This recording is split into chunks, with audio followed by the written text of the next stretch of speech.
어느 카피라이터의 책에 있는 글귀입니다.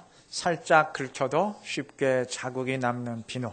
긁힌 자국 바라보며 안타까워한다고 비누에 새살이 돋는 것은 아니다. 자국을 지우려면 비누를 사용해야 한다. 열심히 씻다 보면 비누가 닳아 자국이 저절로 지워진다. 마음의 상처를 지우는 방법도 다르지 않다. 열심히 살다 보면 지워진다. 상처를 치유하는 방법은 주저앉아 있는 것이 아니다. 더 열심히 일어서서 뛰는 것이다. 다들 맞는 말이라 동의하실 텐데 신앙의 영역에서도 마찬가지입니다. 상처를 해결하는 방법은 고민하고 묵상하는 것이 아닐 겁니다. 그건 상처를 치유하는 것이 아니라 오히려 더 덧내는 일이 될 것입니다. 지혜로운 방법은 더 열심히 사명을 위해 뛰는 겁니다. 마음이 흙탕물처럼 되었어도 오늘 하루만큼은 내가 용기를 내어 뛴다. 그렇게 하루를 살고 또 그런 결심으로 다음 날을 살고 그러다 보면 어느덧 상처가 지워졌음을 깨닫게 될 것입니다. 결국 내가 받지 않으면 상처가 아닌 겁니다. 오늘 읽은 사도행전 17장에 보면은 바울의 선교 여행을 기록하고 있는데 아마 바울처럼 상처받을 만한 일이 많았던 사람도 드물 겁니다. 오늘 13절부터 본문으로 읽었는데 13, 14절의 증언에 의하면 데살로니가의 유대인들이 베레아에도 와서 사람들을 움직여 소동을 일으키는 바람에 그곳의 형제들이 급히 바울을 그 바다를 통해 피신시켜야 되었습니다. 근데 그 이전 데살로니가에서도 역시 바울은 유대인의 소동으로 인해 급히 도망쳐야 됐습니다. 그의 사역엔 늘 거센 방해와 핍박이 끊이질 않았던 겁니다. 물론 바울은 이미 복음을 위해 죽기를 각오한 사람이었기에 이런 일에 위축되지는 않았을 겁니다. 그럼에도 그의 마음이 너무 괴로웠던 것은 이러한 복음의 대적자들이 유대인들이었기 때문입니다. 하나님을 모르는 이방인들이 예수님을 거부하며 소동을 일으켰다면 육체적으로는 힘들었을지라도 마음에 상처받는 일은 없었을 겁니다. 하나님을 모르는 사람이니까 당연한 일이라 여겼을 겁니다. 그러나 유대인들이 그렇게 하는 것은 차원이 다른 문제입니다. 예를 들어 오늘날에도 예수 안 믿는 사람이 그리스도의 십자가를 믿지 않고 복음을 조롱한다면 우리 입장에서 그러려니 할 겁니다. 근데 만약에 교회의 목사나 신실한 성도가 그런다. 그러면 어떻게 되겠습니까? 그 큰 충격과 상처를 받지 않겠습니까? 바울의 입장이 그랬습니다. 유대인들은 하나님을 알고 섬기는 사람들입니다. 그런데 그러한 사람들이 주님을 대적하며 회방을 하고 있으니 얼마나 마음이 쓰라렸겠습니까? 게다가 바울이 한라파 유대인으로서 유대 민족에 대한 마음이 약했더라면 그나마 충격이 덜 했을 터인데 바울은 자기 민족에 대한 사랑이 강렬했던 사람입니다. 오죽하면 로마서에서 차라리 내가 하나님으로부터 끊쳐질지언정 우리 민족이 구원받았으면 좋겠다. 그렇게 큰 탄식을 했겠습니까? 여러분, 일반 사람이 나를 공격하는 것과 사랑하는 사람이 공격하는 것 가운데 어느 것이 마음에 더 상처가 되겠습니까? 물어볼 필요도 없는 질문이죠. 사랑하는 사람의 공격일수록 더 괴로운 일입니다. 그러니 바울의 입장에서 그 유대 민족이 자기를 조롱하며 회방하는 것이 얼마나 그 마음에 괴로운 일이었겠습니까? 그럼에도 바울은 단 한순간도 절망 가운데 사역을 중단한 적이 없습니다. 유대인들의 거듭되는 공격을 받으면서도 그는 계속 전진했습니다. 우리는 그러한 바울을 보면서 참 대단하다고 여기지만 사실은 그러했기 때문에 그렇게 계속 전진했기 때문에 무너지지 않을 수 있었던 겁니다. 마치 자전거를 탈 때 페달을 계속 밟으며 앞으로 나아가면 넘어지지 않지만 페달을 밟지 않으면 한쪽으로 넘어지게 되는 것과 같은 이치인 겁니다. 우리 모두 바울의 이러한 모습을 본받아야 됩니다. 신앙생활 하다 보면 이런저런 이유로 마음의 상처를 받는 일이 있습니다. 이게 교회 사람이 아니라면 상처받을 일이 없어요. 그냥 그러려니 하고 넘어갑니다. 근데 교회에 대한 선입견이 있잖아요. 예수 믿는 사람들은 또 교회에서는 그러면 안 된다는 선입견이 있잖아요.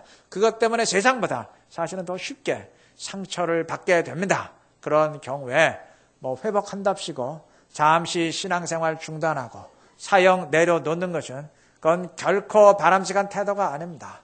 사태를 훨씬 더 심각하게 만드는 그건 최악의 선택입니다.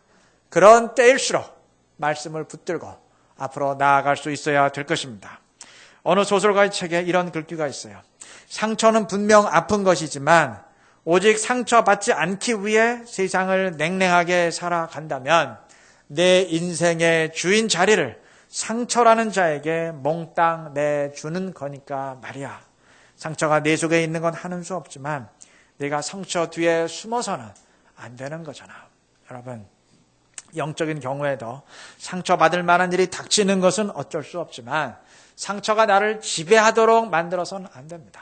나를 삼키도록 내버려 두어서는 안 될 것입니다. 주춤하고 물러서는 대신 달려갈 수 있어야 됩니다. 더 힘차게 푯대를 향해서 달려갈 수 있어야 될 것입니다. 그렇게 할 때 상처를 진주로 만들며 더 큰 축복으로 채우시는 하나님의 은혜를 우리 모두 체험하게 될 줄로 믿습니다. 바울이 이처럼 유대인의 공격에도 좌절하지 않고 계속 복음을 위해 전진했을 때 그는 상처를 극복함은 물론이거니와 그러한 시련이 사실은 하나님의 심오한 계획에 의한 축복임도 깨닫게 되었습니다. 그는 훗날 로마서를 쓰면서 11장의 감람나무의 비유를 통해 그것을 소상히 밝힙니다. 감람나무의 원 가지인 유대인들은 복음을 대적하다가 그 나무에서 잘려 나갔는데 사실은 그것이 이방 가지들을 접붙임하기 위한 그 하나님의 의도적인 계획이었음을 알게 됩니다. 하나님이 그 이방 가지들을 접붙임하기 위해서 유대 가지들을, 원 가지들을 잘라낸 것이었습니다. 이방 가지들의 접붙임이 모두 마치게 되면, 즉 이방 선교가 모두 마무리되면 하나님은 잘라냈던 유대 가지들을, 유대 민족을 다시 구원하실 것이었습니다. 자, 그러면 하나님의 이러한 구원 계획에 의하면 이방 선교의 열매를 맺기 위해선 무엇이 전제되어야 됩니까? 유대인들의 거부와 대적이 있어야 됩니다. 먼저 유대 가지들이 복음을 거부하며 잘려 나가야 그 자리에 이방 가지들을 접붙임할 수 있지 않겠습니까? 그러니 바울의 입장에선 유대인들의 핍박과 소동을 겪으면서 당시엔 그것이 사역에 큰 방해가 된다고 여겼지만 알고 보니 그게 아니었습니다. 그렇게 유대인들이 복음을 대적하며 잘려 나갈수록 더 많은 이방인들이 구원받을 수 있는 것이었습니다. 더 많은 유대인들이 공격하며 회방할수록 그의 이방 선교의 열매는 오히려 더 풍성하게 맺혀질 수 있는 것이었습니다. 이러한 구원의 메커니즘을 알게 되었을 때 바울의 심정이 어떠했겠습니까? 마음의 부담이 감격으로 바뀌지 않았겠습니까? 그래서 그는 로마서 11장에서 하나님의 이러한 구원 계획을 언급한 뒤 바로 이어서 33절부터 그의 오묘하고 심오한 계획을 찬양하고 있는 겁니다. 얼마 전에 보았듯이 오늘 본문 바로 앞장인 사도행전 16장에서 하나님이 바울을 빌립보 감옥으로 인도하신 건 역시 그러한 경우였지 않습니까? 얼핏 보기엔 감옥에 갇힌 것이 선교를 가로막는 것 같았지만 사실은 그것이 간수와 그의 가족들을 구원하심으로써 선교의 열매를 풍성히 맺게 하시려는 그 하나님의 의도적인 계획 아니었습니까? 얼핏 보기엔 자기를 구덩이에 떨어뜨리는 그 걸림돌인 것 같았는데 사실은 더 높이 올라서게 만드는 디딤돌이었지 않습니까? 우리의 삶 역시 마찬가지입니다. 물론 나에게 닥치는 시련이 전부 하나님의 그 의도적인 계획이고 나를 더 높이 올라서게 하시려는 하나님의 뜻이다. 그런 말은 아닙니다. 그러한 경우보다는 자연적으로 생기는 고난이 사실 더 많을 겁니다. 그러나 그러한 경우라 할지라도 포기하며 주저앉지 아니하고 하나님이 함께 하신다는 믿음으로 용기 있게 나아갈 때 하나님이 개입하셔서 화가 복이 되도록 이끌어 주시는 겁니다. 어느 회사의 부장으로 근무하는 여성의 이야기입니다. 이분이 신입사원 시절 회사 연수에 참여하면서 왠지 꺼림칙한 기분이 들었어요. 뭔가를 빠뜨린 것 같은데 그게 뭔지 생각이 안 나는 거예요. 집결 장소에 도착했을 때 깨닫게 됐습니다. 내 안경을 집에 두고 온 겁니다. 안경이 없으면 칠판 글씨를 읽기 힘든 사람이 그 안경을 빼놓고 왔으니 교육을 제대로 받기엔 다 틀린 거 아닙니까? 그런데 하여간 우여곡절 끝에 연수가 다 끝나고 마지막 수료식을 하는데 모든 상황 가운데 이분이 최우수상을 받게 됐습니다. 어떻게 그런 일이 생겼느냐? 이 이유는 즉슨 안경이 없어 칠판 글씨가 안 보이다 보니까 이분은 교육 시간마다 하여간 무조건 맨 앞에 앉을 수밖에 없었습니다. 그렇게 맨 앞에 앉다 보니까 뭐 중간이나 뒤에 앉은 사람은 좀 좋을 수도 있잖아요.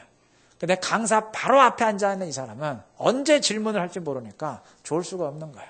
그리고 또 강사와 얼굴을 마주치며 교육을 받다 보니까 아무래도 집중할 수밖에 없었어요. 그 결과 가장 우수한 성적을 올리게 되었던 겁니다. 안경을 놓고 온 것은 분명 연수를 망칠 악재였지만 그것에 굴하지 아니하고 맨 앞에 앉았을 때 오히려 그것이 1등으로 올라서게 하는 호재가 되었던 겁니다. 영적 생활의 경우도 마찬가지입니다. 내 마음을 쓰라리게 하는 것 같은 걸림돌이 사실은 나를 올라서게 만드는 디딤돌이자 도약대가 될 수 있는 겁니다. 하나님의 지혜는 사람의 생각보다 훨씬 더 오묘하고 그의 능력은 우리 인간의 능력보다 훨씬 더 강하십니다. 그러므로 어떤 상황에서건 여기에도 하나님의 인도하심이 있다. 이것이 설령 하나님의 인도하심에 의한 것은 아니라 할지라도 그러나 내가 믿음으로 나아갈 땐 하나님의 인도해 주신다. 그러한 믿음을 가지고 신뢰하며 나아갈 수 있는 우리 모두가 되시기를 바랍니다.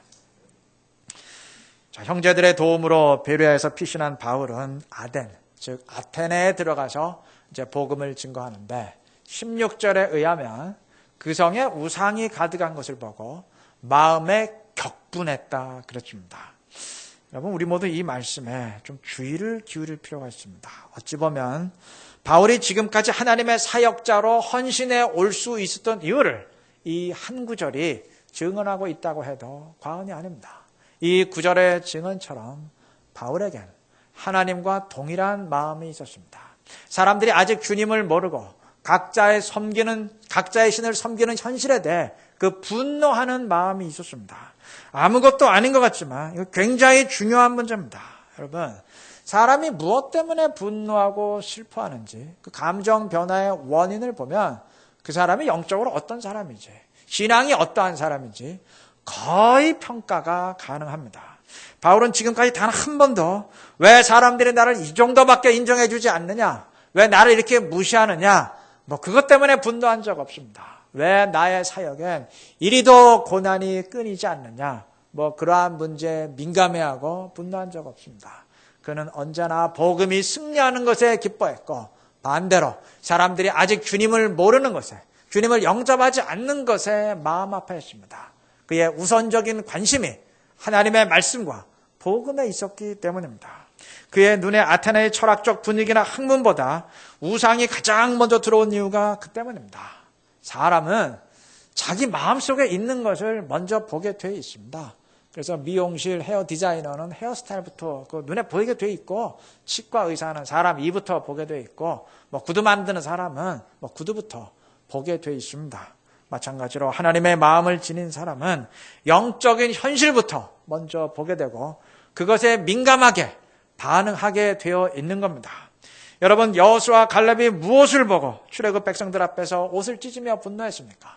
느헤미야와 모세가 무엇 때문에 분노하고 슬퍼했습니까? 자기가 피해를 입었거나 거절당한 것 때문이었습니까? 아니죠. 하나님의 진리가 왜곡되고 거부당하는 것에 그들은 분노하고 슬퍼할 줄 알았습니다. 그들이 성경에 위임된 이유가 바로 그 때문입니다.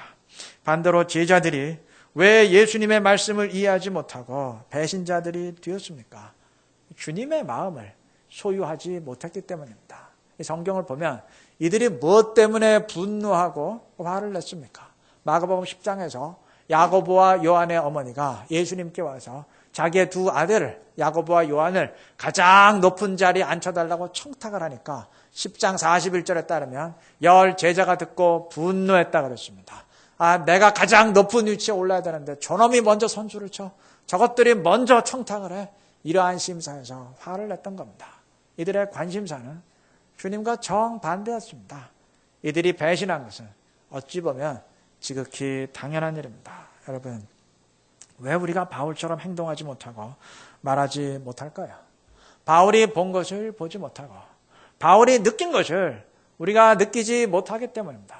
바울은 분노했는데 우리는 무감각하고 바울은 마음 아파했는데 우리에겐 별 감각이 없기 때문입니다. 복음이 승리하지 못하는 현실을 너무도 아무렇지 않게 여기고 교회가 주님의 뜻대로 일어서지 못하는 것에 분노하지 못하기 때문입니다.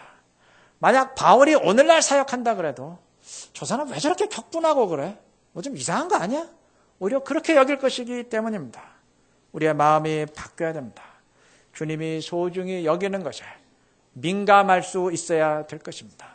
민감하지 않은 것, 그 인내심이 강한 게 아닙니다. 인격적으로 훌륭한 것이 아닙니다. 신앙이 무디기 때문에 정신 차려야 됩니다. 미국의 데일 카네기가 이런 말을 했습니다. 상대의 가슴에 감동을 주는 최고의 방법은 그가 가장 소중히 여기는 것에 대해 이야기하는 것이다. 다들 동의하실 텐데 주님과 우리의 관계도 마찬가지입니다. 주님이 관심 있어 하는 일에 대해서 우리가 말하고 관심을 기울일 때 주님도 우리를 주의 깊게 보시는 겁니다. 하나님의 관심을 끄는 사람은 하나님께 관심을 갖는 사람이라는 의미입니다. 교회적으로도 물론 마찬가지일 겁니다. 어느 작가가 이런 말을 했습니다. 집을 지키는 개라면 도둑이 들었을 때 물지는 못하더라도 짖기는 해야 하는 것 아니냐. 잘못된 현실을 막기 위해 몸을 던지지는 못할 망정 최소한 그것이 잘못된 것임은 알고 말할 수 있어야 되지 않느냐. 그러한 의미입니다. 우리 역시 하나님의 뜻에 어긋난 현실을 고치기 위해서 바울처럼 생명을 바쳐 헌신하지는 못할지언정 이것이 하나님이 원하시는 현실이 아닌 것쯤은 알고 안타까워할 수 있어야 되지 않겠습니까? 그래야 자기의 위치에서 최소한의 사명이라도 감당할 수 있지 않겠습니까? 우리 모두 간구하시기 바랍니다. 깨달아야 할 것을 깨닫게 하시고 주님의 마음을 갖게 하여 주옵소서. 간구하시기 바랍니다. 그렇게 할 때 주님이 우리의 영적인 눈을 열어주시고 주님의 마음을 품게 하실 줄로 믿습니다. 말씀을 맺겠습니다. 오늘 읽지는 않았지만 32절의 증언처럼 바울은 아테네에서 복음을 증거하면서 너희가 알지 못하는 신을 섬기고 있다 지적을 했습니다. 뒤집어 말하면 바울과 우리 예수 믿는 사람들은 아는 신을 섬긴다. 그러한 의미겠죠. 여기서 신을 안다는 말이 신에 대한 단순한 지식을 의미하는 것은 아닐 겁니다. 그리스 신화가 아직까지도 전 세계적으로 유명할 정도로 신들에 대한 아테네 사람들의 지식은 참으로 풍성했지 않습니까? 단 그것은 신들에 대한 피상적인 알미지 실제적인 알은 아닙니다. 그 신들은 자기들이 만들어낸 신이기 때문에 그 신과 직접 함께하면서 실제적인 교제, 친밀한 교제를 나누는 것은 불가능하기 때문입니다. 예를 들어서 지금 우리나라의 대통령이 누군지 그거 모르는 사람은 우리 가운데 아무도 없죠. 그분이 어떻게 생겼는지 만약 그분이 여기 딱 나타나면 누구지 다 알아볼 겁니다. 다 알죠. 그러나 그렇다 그래서 내가 대통령을 아주 잘 알아 그렇게 자부한다면 어떻게 되겠습니까? 허세에 불과하겠죠. 문제가 뭔가요? 나는 그 사람을 아는데 문제는 그 사람은 나를 전혀 모르죠. 내가 그 사람을 직접 만나고 친밀한 교제를 나누는 것은 아니지 않습니까? 기독교 신앙의 미신과 다른 것은 주님을 정말 안다는 데 있습니다. 주님이 나를 인도해 주시고 나는 그러한 주님과 직접 함께하면서 실제적인 교제를 친밀한 관계를 누려간다는 데 있는 겁니다. 만약 그게 아니라면 그건 주님을 진정 아는 게 아닙니다. 호세아서에서 호세아 선지자는 타락한 이스라엘 백성들을 향해서 우리가 여호와를 알자, 힘써 알자고 외쳤습니다. 이스라엘 백성들 가운데 여호와가 누군지 모르는 사람 단 한 명도 없어요. 근데 왜 여호와를 알자 그랬을까요? 하나님이 누구신지 알기는 아닌데 그와 진실한 관계를 이루고 있지 못하기 때문입니다. 말씀을 불순종하는 상태에서 그와의 관계가 단절되어 있기 때문입니다. 우리 역시 마찬가지입니다. 교회에 출석하는 사람 쳐놓고 예수님이 누구신지 모르는 사람은 없습니다. 그러나 그분과 직접 함께하면서 친밀한 교제를 나누는 것이 아니라면 그 진정 주님을 아는 게 아닙니다. 알지 못하는 신을 섬겼던 아테네 사람들과 별반 차이가 없을 겁니다. 내가 너희를 도무지 알지 못하노라. 이 복음서에 많이 나오는 구절이 우리에게 해당되는지도 모르는 겁니다. 여러분, 하나님과 우리가 서로 알고 친밀한 교제를 나누기 위해서 누가 더 힘을 써야 될 것 같습니까? 그거는 아빠와 갓난 아기가 서로 친밀히 알고 교제를 나누기 위해서 누가 더 힘을 써야 되는지 생각해 보면 됩니다. 아기의 수준에 맞춰줘야 되기 때문에 아빠가 훨씬 더 힘들죠. 하나님과 우리의 관계도 마찬가지입니다. 우리 수준에 맞춰주셔야 하기에, 인간의 수준까지 자신을 낮춰주셔야 하기에 하나님이 훨씬 힘든 겁니다. 그럼에도 주님은 그것을 기꺼이 감당하시고 나와 친밀한 교제를 나누시자고 우리의 마음 문을 두드리시는 겁니다. 그 두드리심에 응답할 수 있는 우리 모두가 되시기를 바랍니다. 그래서 주님을 피상적으로 아는 것이 아니고 진정으로 주님을 알고 그와 교제하며 그와 함께 할 수 있는 우리 모두가 되시기를 그리스도의 이름으로 축원합니다.